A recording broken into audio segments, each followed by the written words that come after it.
Today, we have a tremendous surprise for Alyssa, and Alyssa, in her own right, likes to pull pranks and is a big jokester. So, we thought it was only fitting, that we pull one of our own today. You have a couple minutes? Walk. From what Alyssa told me, Coach B called her and was like, Alyssa, I have to talk to you. It's really important. I can't believe it got out. Making AT wonder what she was talking about. AT had no idea what she was talking about. So I got, obviously, some news I got to share with you that I thought was going to take place, but I wasn't sure. And kind of obviously to protect you because, the media is going to find out. And I think we collectively have to make a decision how you want to handle it, if you want me to call your parents or if you want to call your parents. But I need you to look at the information I received. At that time, I'm going to hand her this envelope and have her open up, and she's going to see where, we're going to honor her and hang her name and her number up in the rafters.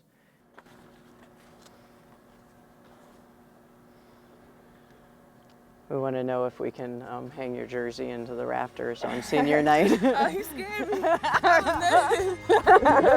You know how you like to play jokes? You got it. I was scared. I was like, oh my gosh, what could be in this? So on senior night, we want to hang your jersey up into the rafters. You got me. She's a fun coach. She loves to have fun. She loves to make things interesting and make things lighthearted and just. She's a really fun coach. We got you on Under the Shadow.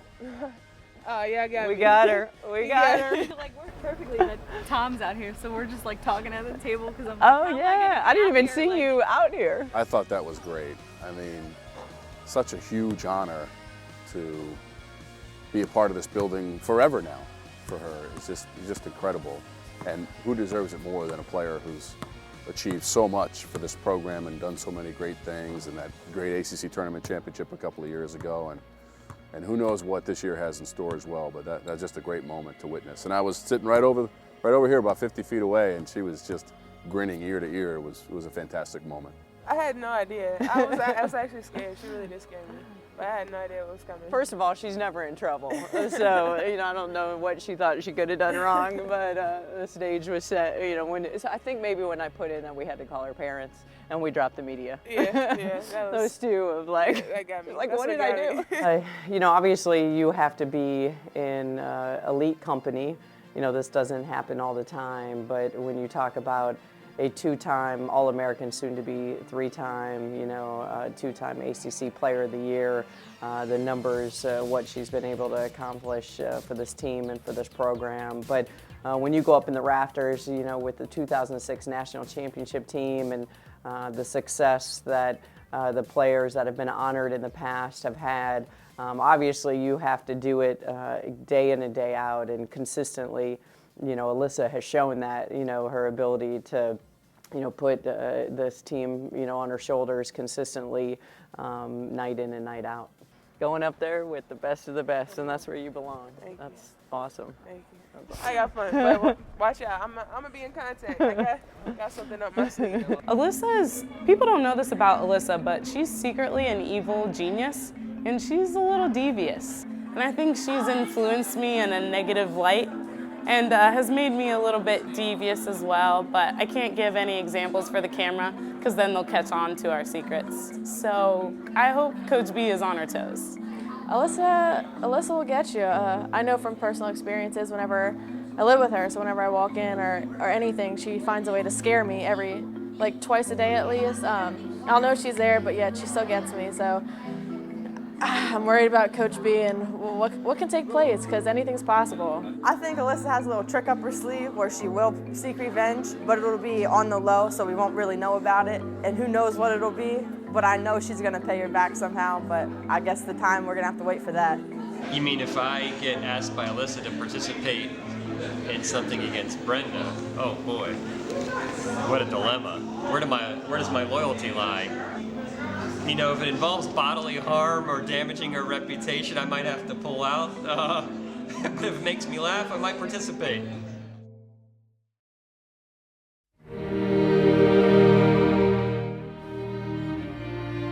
Everyone in the world can dream. Everyone in the world can dream. But I don't want dreamers. I want people that want to live out their dreams. I get my speeches from anywhere and everywhere, and actually that one came from my husband, Mark. The quote, the dreamers and living out your dreams, and every once in a while, like when someone will say something or spark something, I'll put it in my phone. That one was kind of labeled under my Duke folder. Okay, think about it. Dreamers are people that kind of put something out there, but they're kind of about whether they're going to accomplish it. Often, you know, our society, we talk about dreams and having big dreams, and sometimes I think it can get lost in translation.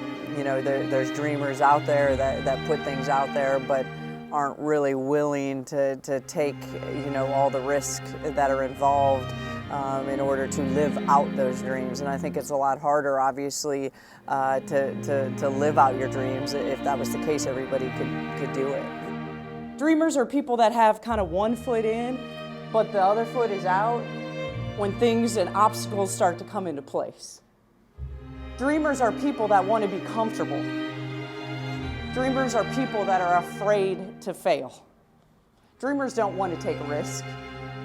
Dreamers aren't confident. Dreamers don't want to put the work in that it takes every single day to make it come true. People that want to live out their dreams, they understand what it takes. They're confident, they're brash, they're secure, they believe in themselves, they are okay being comfortable, being uncomfortable. They're not afraid to fail. They're going to put themselves out there. People who want to live their dreams understand that first and foremost, it starts with me believing in myself because I'm going to accomplish this dream. Listening to that speech Coach B made before the Duke game I really resonated with that. I've always dreamed since I started playing basketball when I was 4 years old that I want to play college basketball. And to not have that opportunity and not to go in the direct line that I hoped it would go, I think I really had to do what she said, which is live the dream and work for the dream. And so what I had to do to get where I am today was definitely exactly what she was talking about, that living, instead of just hoping and praying and hoping it'll happen out for you. And people that believe in themselves understand that everybody else around them feeds off of that dream. Obviously, Sequoia started with a dream. And you know, I had received an email from her and, you know, kind of, you know, however she could contribute to the team. And so we invited her in and allowed her to work out and be a part. And we saw that, you know, okay, there's something special about this young lady. And so we invited Sequoia to be a walk-on. And, you know, that meant, you know, she was paying her own way to school, you know, but still went through everything that our scholarship athletes went through. It's not going to happen like that. You got to work for your dreams. If you're going to live out your dreams, you got to work. It's not going to be handed to you.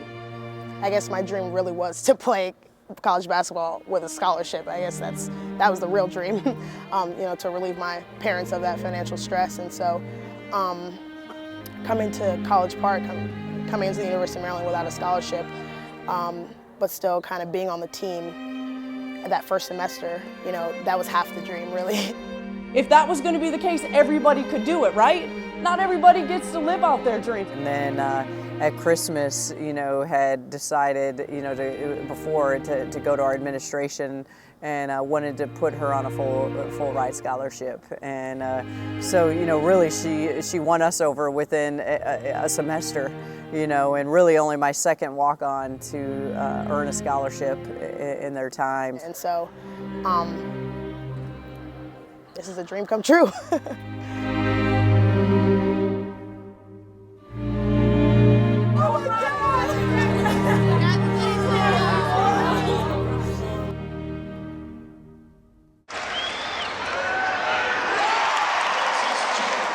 Obviously, in the Duke game, there was, they played extremely well in the second half. They were hitting a lot of shots, and obviously the ball wasn't going our way. And I remember kind of the sequence in the series, and there was just a lot of contact and a collision and a lot of players kind of, and then you watch Alyssa fall to the ground. I think I tripped over her.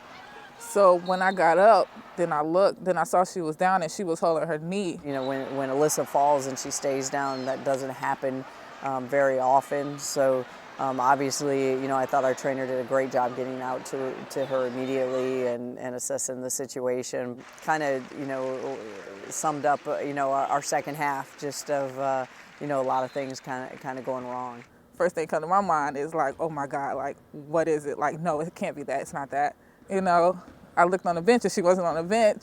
And I was like, oh gosh, it could be really bad.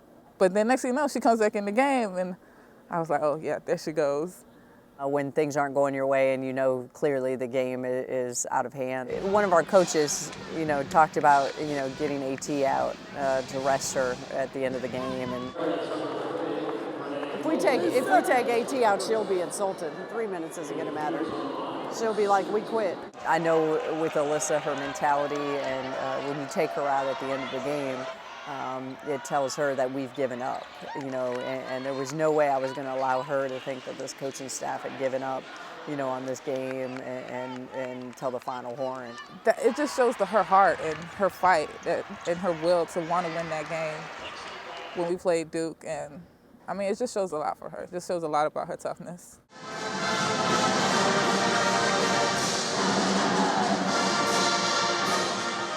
I don't ever want to go into a locker room and say anything that I'm going to regret when I wake up the next morning. You had wide open shots. Guards, I'm sorry, we can't go 5 for 21 with wide open shots. When you have wide open shots, you've got to knock them down on the road. You have to. They're a great team, absolutely. They got a ton of experience. So do we. Got to start playing like it. And then I think, the next morning when the sun comes up, it's, onward and upward and the game's over, and helping return the psyche of our team back to a mentality of, you learn and grow, and now our next approach, we can't do anything about the past, but we can take care of the present and what's going to happen to us in the future. Well, I really want to thank you guys for coming out to our Chalk Talk this year. My name is Zach Kancher. I'm the Director of Scouting and Player Development. Tonight we are having our first Chalk Talk of the year. We will be going over our scouting report for our game tonight against Florida State University for, I think, about over 120 season ticket holders who signed up for this event. And we're going to be covering our game plan, any statistical tendencies that our opponent has shown. We're going to show some film of what our Florida State's players like to do on the floor, and hopefully we'll be able to execute our game plan on the floor tonight. I really love doing these things because, for a couple reasons. One, I love teaching the game of basketball. And the other thing that I love about doing this is that you guys now have a little bit more insight as to what we're going to try to do out on the court tonight. Yeah, a special thing that we do for our the greatest fans in the country, our rebounders, and they come early. I heard there were over 100 plus that showed up. And while myself and the other coaches were in the locker room with our team, Zach was giving them an inside peek, of what this game was going to look like tonight. In those 7 losses, opponents have shot 42% from 3. In their 5 wins, opponents have shot 27% from 3. So that is a 15% differential in wins and losses. So what does that tell you guys about what we need to do? Shoot threes. We have to be able to make threes against the zone.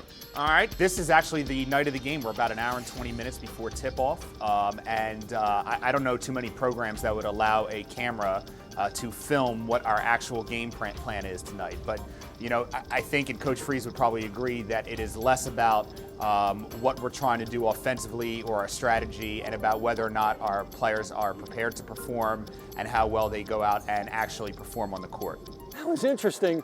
He actually had a sheet of paper. What would have happened if somebody would have given that to the Florida State people? But I guess they revealed just enough to be interesting, but not enough to give away all the secrets. So the first player we're going to show is Natasha Howard, number 33. She's a phenomenal athlete. All right, she is averaging 21 points and 9 rebounds in ACC play. And the first thing that we have to do in order to defend her is prevent her from running the floor. So this is her tendency. In transition, she is going to run the rim. Great catch. In transition to a nice finish. I'm Arnie Rome, and I'm a huge Maryland fan. Zach is so passionate about what he does. You can see it. I get the feeling that he would do it even if he wasn't getting paid. But he is, and he deserves every penny he gets. He's got a good sense of humor. He's got a little bit of sarcasm. Very fast. They don't call her elephant. He puts it all together. I think it's a good presentation. So you're not bored. It's not just all technical basketball.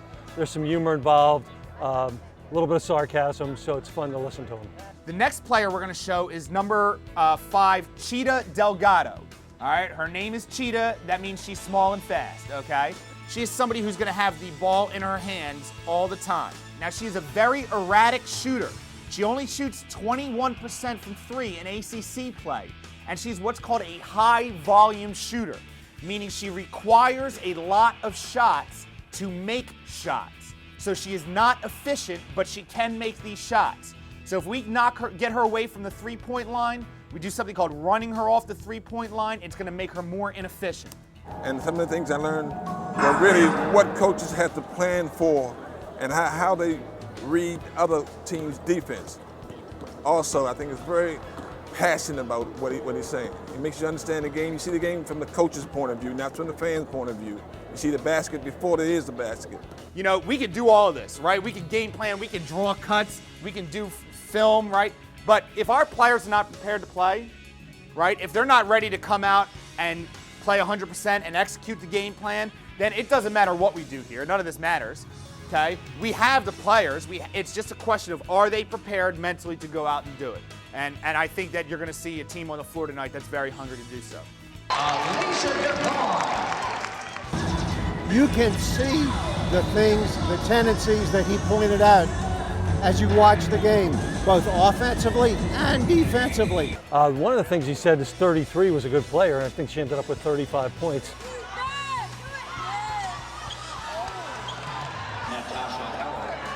So that was pretty interesting. Some of the things that they were going to do to combat the zone, try to get Alyssa up top and get her to make some plays, and that worked out. She had 22 points. The players that he said were going to do certain things, they do them, except the one girl from Florida State who shoots only 28% from 3. She made 4 3-pointers, so sometimes it doesn't work out. And then they said, one of the things in the scouting report was, if we get a lot of threes, we win the game. Bingo, Katie had 8 3-pointers, tied the Maryland record. So he was right on.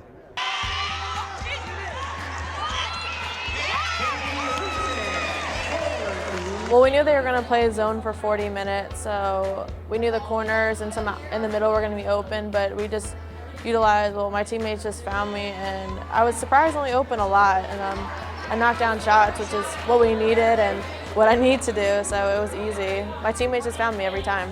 Yeah, I thought we did a tremendous job. Obviously, we were led by Katie Rattan, going 8 for 10 from the field. But we really shared the basketball. I thought we moved the ball inside and out and really looked, for each other, made easy plays to be able to step in and shot the ball extremely well from the 3. Thank you guys very much. Hope you enjoyed it. No, I think that's part of their educating the fans to make them more knowledgeable and better fans. And like I say, every year they do this, they get more and more people showing up for the chalk talk. So obviously it works. I like that. I think they do a good job. Brenda's very fan conscious. They try to be very fan friendly, and they're always nice to the fans, helping them out with different things like that. And they always let you know what's going on and how they feel about the games.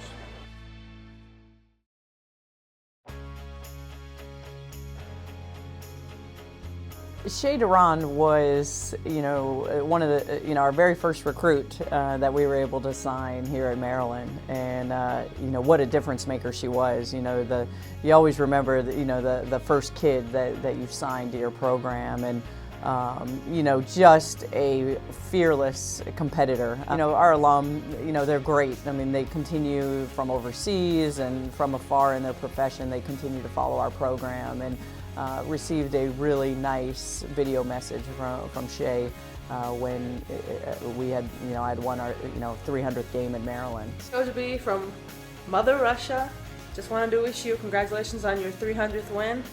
How many of those did I have to do with? Just kidding. You deserve all the good things coming your way. You're a great coach. Go Terps. And congratulations again, Coach B. You know, 300 means that you've been at a program for a really long time. You know, I don't ever really give much time and thought to that. I actually had someone kind of leave me a text message that they sure hoped that I would during the season. But I think where I reflect the most is just with the people that you build 300 wins at a school with. And that's all the players that have poured their heart and soul to Maryland and to this program, all the assistant coaches, support staff, everybody that you know, works tirelessly for your program. The greatest gift that I have is I have a phenomenal teammate, and that's in my husband Mark at home, and the support that he gives me to allow me to do what I do in a profession that is really demanding. And you know, when you have that kind of support system from him and his family, my two boys, you're able to be able to do it at a really high level.